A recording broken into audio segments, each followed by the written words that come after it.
Okay, so I've been stressing out a lot lately because I've been waiting to get this gastric bypass surgery, and for some reason I thought I was going to have it done in January, and by now I'd be 100 pounds lighter here in middle of May, Mother's Day today. And so I'm frustrated because I haven't gotten it yet because we're renewing our vows at the end of September. And I wanted to be able to put on a wedding gown and feel beautiful.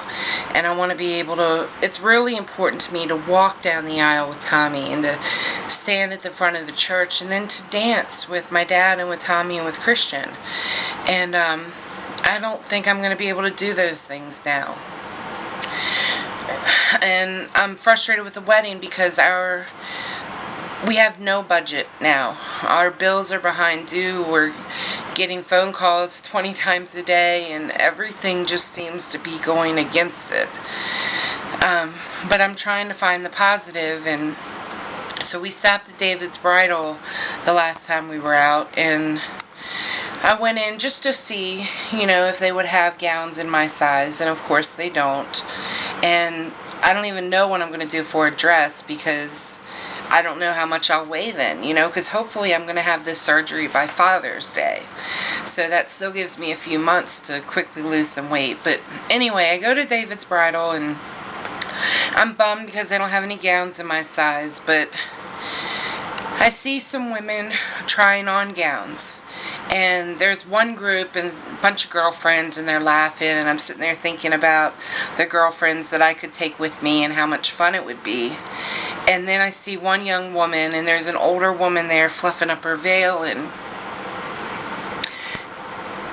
it was like a stab to the heart because for a while as a little girl I didn't have a mom, and what I wanted more than anything was a mom. And I would dream about my wedding day, about how she would stand there with me and fix my veil and look in the mirror, and she would cry and tell me how I was the most beautiful bride she ever saw, and I wanted that so much. And it's weird because I've actually been blessed with 5 moms. I had a biological mom, Denny, who didn't want to be a mom, so she left. And so for years it was just my dad and my brother and me. And then my dad married my stepmom, Lori, who was every bit the mother that I could have asked for growing up. She filled all those things that I needed. But she divorced him and remarried, and at her wedding she had her children in the wedding, and I was an invited guest.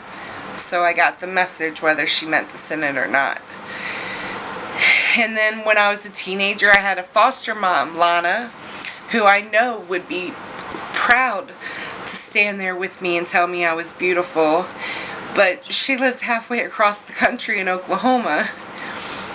And then I had a mom of the heart named Mona, who ended up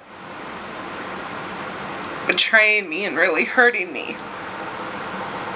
And last I have Lynn, my mother-in-law, and I know she'd love to go look at gowns with me, but she's just not the kind to stand there and cry and tell me how beautiful I am, She has her own daughter. She was going to do it with anybody, she'd do it with her, and so I have this weird thing where I've been blessed to have so many moms. And yet I still don't have a single mom to make my dream come true. And it really hurts. But I try to live my life by the saying, you gotta find your happy. Look for the silver linings. And I can't find one in this mom situation, but I feel God whispering in my heart, you have 2 fathers. You have me, who loves you eternally, and now I've healed your relationship with your dad, and you have him. And I know my dad would stand there and cry and tell me I was beautiful, and it's not the same thing, but it's still pretty amazing that I have that. And I wasn't going to share this, but I felt God telling me that I needed to, that someone needed to hear this, or he's going to use this to bless me in some other way. I don't know. But it's very hard to share because I feel very vulnerable about that mom-sized hole that I have. And but I trust God. And I've seen time and time and time again that if I trust Him, He'll turn every tear into joy. So I know He wants me to open myself up and stop hiding behind walls. So here's me being real. And I thank you guys for listening. And Tommy's messing with the camera. And I thank you all for your love. God bless you.